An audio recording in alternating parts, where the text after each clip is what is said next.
আসসালামু আলাইকুম।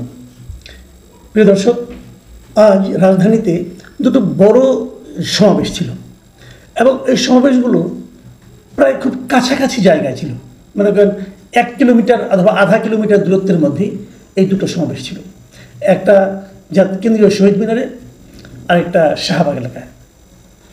এই দুটো সমাবেশেই নিয়েই আমি আসলে আজকে কথা বলতে চাই এবং এই দুটো সমাবেশের কী ইম্প্যাক্ট আমাদের উপর পড়লো, ওনারা কী বললেন, কেন এই সমাবেশগুলো আয়োজিত হয়েছিল, সাধারণ মানুষের কি ধারণা দাঁড়ালো এই সমাবেশগুলোকে কেন্দ্র করে, এগুলো নিয়ে আজকে আসলে আমি একটু ছোট করে কথা বলতে চাই। প্রথমত আমি যদি শহীদ মিনারের সমাবেশটা কথা বলি, এটাই আমি বেশি গুরুত্ব দিচ্ছি এই কারণে, এটা একটা খুবই আলোচিত জাতীয় রাজনৈতিক দল এনসিপির সমাবেশ ছিল।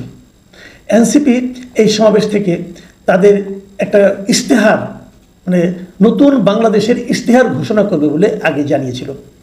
এখন এটা নিয়ে অনেকের মধ্যে কিন্তু নানা ধরনের আলোচনা চলছে। কতগুলি নতুন নতুন শব্দ না আমাদের সমাজে মাঝে মাঝে চলে আসে। কিছুদিন ধরে আমরা কতগুলি শব্দ শুনছি। একটা হলো জুলাই সনদ, একটা হলো জুলাই ঘোষণাপত্র এবং সবশেষ শুনলাম যে নতুন বাংলাদেশের ইশতেহার। এবং এই ইশতেহারটা আসলে কী, এটার সম্পর্কে অনেকের ধারণা ছিল না। কাজে আমার নিজের একটু কৌতূহল ছিল তারা আসলে কী ইশতেহার প্রকাশ করতে চায়। তো সেই ইশতেহার তারা ঘোষণা করেছে এবং বলা হচ্ছিল সারা দেশ থেকেই প্রচুর লোক সমাগম এখানে তারা করবে। এই লোক সমাগমের বিষয়টা আসলে এসেছে জামাত ইসলামের কাছ থেকে। কারণ কিছুদিন আগে জামাতে ইসলাম যে সমাবেশটা করেছিল সোহরাওয়ার্দী উদ্যানে, সেই সমাবেশে প্রচুর লোক হয়েছিল এবং এই যাদের প্রচুর লোক হওয়া নিয়ে জামাত কিন্তু বেশ গর্বও করেছিল। এবং জামাতের একজন নেতাকে আমি বলতে শুনেছিলাম যে এই সোহরাওয়ার্দী উদ্যানের জন্মের পর থেকে কখনো নাকি এত লোক সমাগম এখানে হয়নি, উনি দাবি করেছিলেন। এবং শেষে উনি এই দাবিও করেছিলেন যে ঐতিহাসিক 7ই মার্চের যে ভাষণ এই মাঠেই দিয়েছিলেন বঙ্গবন্ধু শেখ মুজিবুর রহমান, তখনও নাকি এত লোক হয় নাই। যা হোক উনি বলেছেন, এবং ওনাকে আমি যতটুকু চিনি ওই 7ই মার্চের সময় ওনার বয়স হয়তো অতটা ছিল না যে জনসভা উনি ছিলেন। যা হোক তবু বলেছেন, বলার জন্য বলেছেন।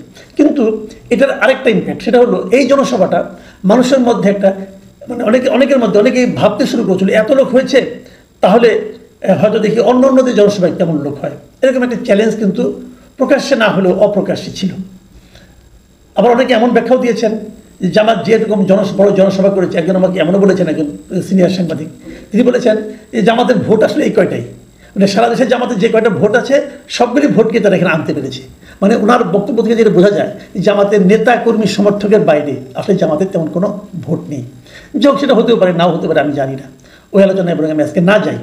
যে কথাটা বলছিলাম যে জামাতের এই সমাবেশের পর থেকে সবার মধ্যে একটা চ্যালেঞ্জ তৈরি হয়েছিল যে তাদের সমাবেশগুলিতে কত লোক হবে। আমি যদি খুব সহজ ভাষায় বলি, এনসিপির জনসভায় আমার বিবেচনায় প্রত্যাশিত জনসমাগম হয়নি। অনেকগুলি মিছিল এসেছে, কোনো মিছিলে 10 জন, কোনো মিছিলে 15 জন, কোনো 20 জন, আমি এরকম মিছিলই দেখেছি বেশি, যেগুলো আমি টিভির পর্দায় যেগুলো দেখেছি। খুব বেশি একটা জনসমাগম হয়নি। একটা মিছিল দেখলাম রাজশাহী থেকে আসছে, সেখানে লোক সংখ্যা খুব বেশি হলে 20 জন হবে। তো এরকম যদি হয় তাহলে তো খুব বেশি একটা লোক হওয়ার কথা না।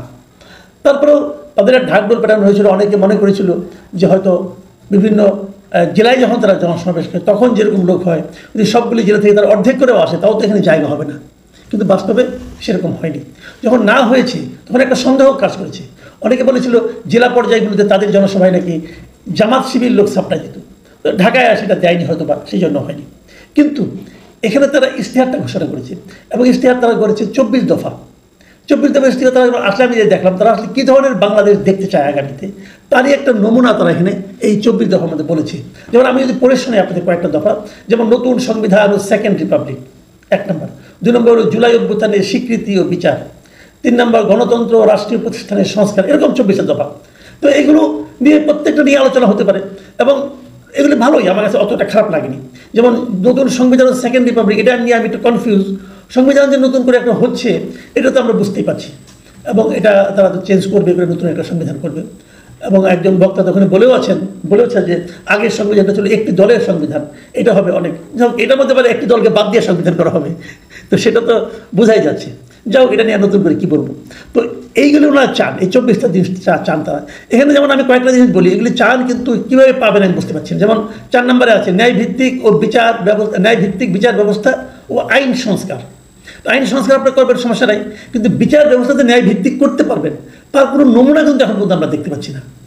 আবার সেবামুখী প্রশাসন ও দুর্নীতি দমন, এটা নিয়েও আমি কনফিউজ, কারণ এই মুহূর্তে যত দুর্নীতির খবর আমরা পাচ্ছি তার সিংহভাগই কিন্তু এনসিপির নেতাদেরকে কেন্দ্র করে, অথবা এনসিপির যারা অনুযায়ী সংগঠন, যে আপনার বৈষম্যবিরোধী ছাত্র আন্দোলন অথবা আরেকটা যেটা আছে ওদের নতুন ছাত্র সংগঠন অথবা যুব সংগঠন, এদের নেতাদের নামই কিন্তু আমি প্রায় শুনতে পাচ্ছি।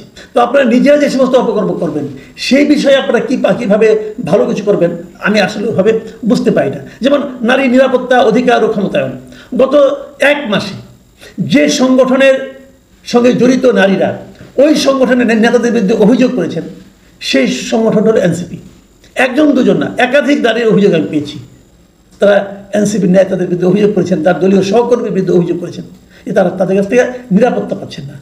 তো আমাদের একটা কথা আছে না যে আপনি আচারী ধর্ম, আপনি নিজে কি ভালো কাজটা করতে চান সেটার প্রমাণ আগে আপনি আপনার নিজের জীবনেই দেখান। তো সেটা এনসিপি দেখাতে পেরেছে বলে এখন মনে হচ্ছে। আরও অনেক কিছু আছে। 23 নম্বরে আছে বাংলাদেশপন্থী পররাষ্ট্রনীতি। এই জিনিসটা আমার কাছে কনফিউজিং।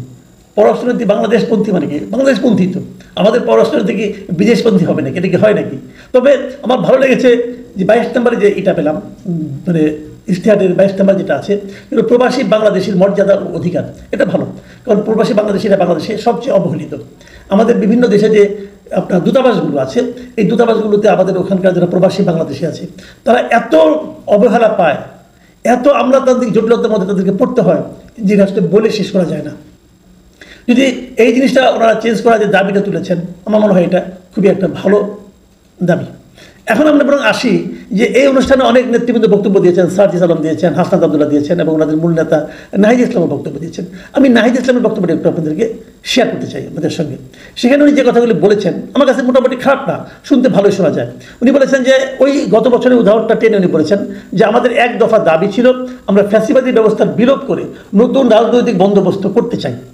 কেবল এক ফ্যাসিবাদী শাসন হটিয়ে আরেক ফ্যাসিবাদী ব্যবস্থা উত্থানের সম্ভাবনা জিয়ে রেখে আমরা নিশ্চিন্তে ঘরে ফিরতে পারি নাই, বরং রাষ্ট্র ও সমাজে দীর্ঘদিন জেঁকে বসা এই ফ্যাসিবাদী ব্যবস্থা সমূলে উৎপাটনে আপনাদের তীব্র আকাঙ্ক্ষা বাস্তবায়নের দায়িত্ব কাঁধে তুলে নিতে আমরা আপনাদের ছাত্র, শ্রমিক, জনতা ও রাজনৈতিক দল জাতীয় নাগরিক পার্টি গঠন করেছি। মানে ওনারা নাগরিক পার্টি কেন গঠন করেছেন তার একটা লজিক দিয়েছেন। ওনারা বলেছেন এই পার্টিটা যদি গঠন না করা হতো তাহলে এক ফ্যাসিবাদী আওয়ামী লীগ গেছে, আরেক ফ্যাসিবাদীর আসার সম্ভাবনা ছিল। তো আরেক ফ্যাসিবাদী কে আসবে? বিএনপি, তাই না? এই খোঁচাখুচিটা এনসিপির আসলে মজ্জাগত হয়ে গেছে। তারা খোঁচা না দিয়ে আসলে কথা বলতে পারে না। তো ঠিক আছে, বিএনপিকে আসতে দিবেন না, যে দল গঠন করেছেন সেটা কি বিএনপির আগামীতে ক্ষমতায় আসার পথে সামান্যতম বাধা তৈরি করতে পারবে? আমি এখনো মনে করি না। এবং আপনারা যে ইমেজ সাজে তৈরি করেছেন, যার প্রতিফলন আজকে আপনাদের সমাবেশে জনসমাগম দেখেও বোঝা যায়, সেটা নিয়ে আপনারা ক্ষমতায় যাবেন কীভাবে আমি বুঝতে পারছি না। যাই হোক, আরও অনেক কথা বলেছেন অন্য নেতারা। আমি বরং এখন ছাত্রদলের সমাবেশটা নিয়ে একটা কথা বলি। ছাত্রদলের সমাবেশে প্রচুর লোক হয়েছিল। এই